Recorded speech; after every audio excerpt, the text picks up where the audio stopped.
Hey, everybody! You know, soap is a funny thing. If you spill it, are you making a mess? Or cleaning up the floor, am I right?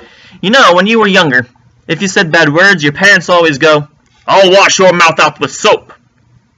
But now, we're older, we can read. The soap bottles clearly say, "Keep out of reach of children. If it goes in their mouth, please contact poison control."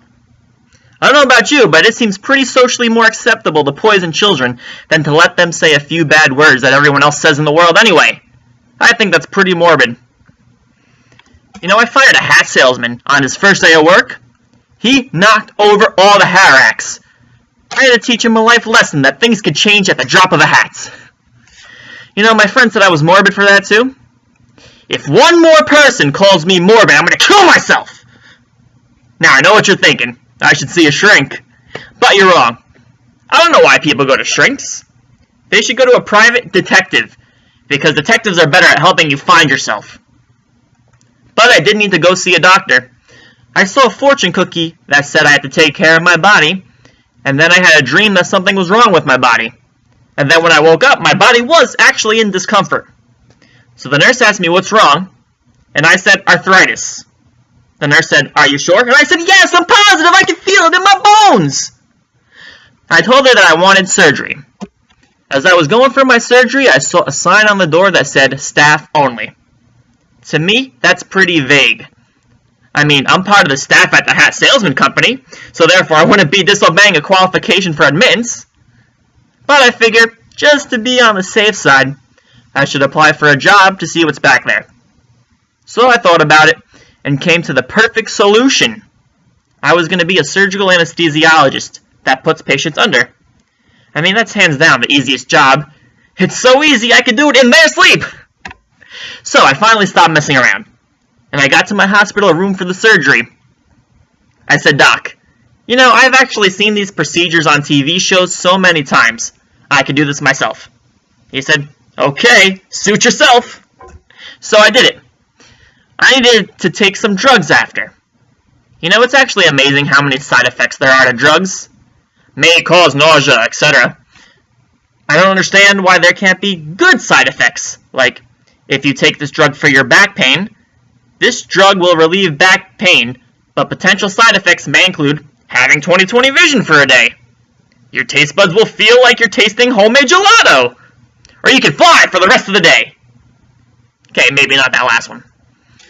On the way out, I figured while I was there, I should do one more procedure to myself.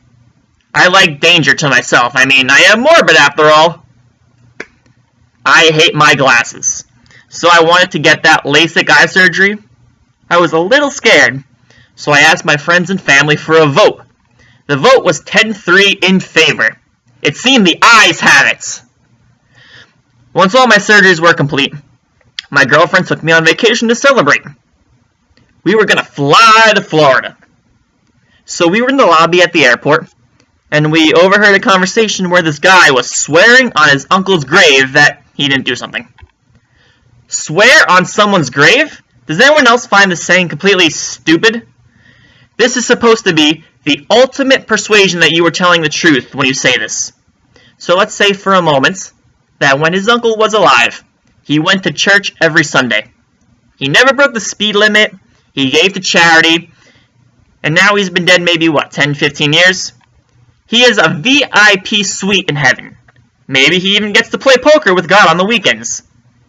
Now all of a sudden, his nephew swears on his grave when he is telling a lie. So now the uncle magically gets transported from heaven to hell? To me, that's pretty messed up. I mean, unless that doesn't happen, and swearing on someone's grave ends up just having the actual gravestone break, which of course isn't so bad, but that isn't much use for being the ultimate thing to say to persuade someone of the truth. Both cases is pretty stupid. After that, we missed our flight because I was stuck in a small mirror shop. We were there for 30 minutes while my girlfriend was trying to buy one. She couldn't decide. So I told her, "Look at all of your choices, and babe, just reflect." So we're on the plane now, and the stewardess is giving her speech for safety and exits, etc., etc.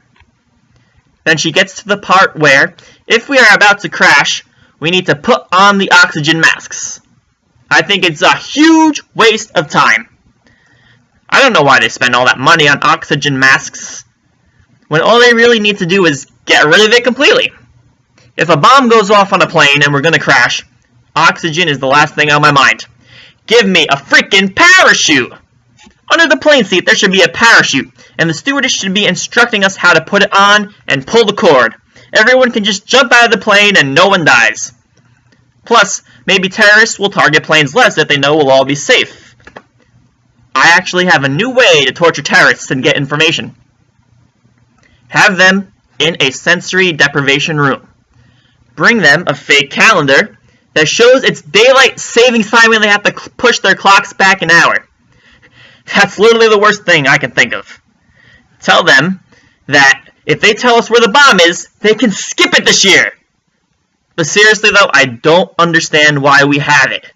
I mean, I know we have it because of the farmers, they need more light or whatever, but why do we have to have it that it's 1 hour in one night? Take 10 minutes from Monday. Take 10 minutes from Tuesday. All the way to Saturday.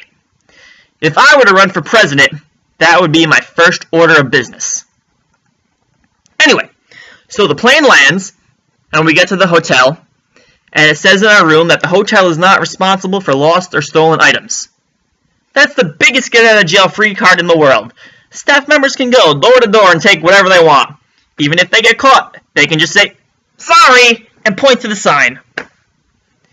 You know, me and my girlfriend were having a nice time on the trip, until she said that she would walk to the ends of the earth for me. That bitch! It's the 21st century.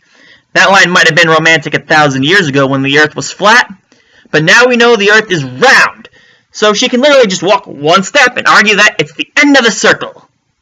Now I know some of you are saying that instead of walking one step, it means she would just keep walking forever for me, because there's no end. And again, I say to you, that bitch, she's gonna spend forever walking away from me? Great, go ahead. When can you start? Alright, thank you.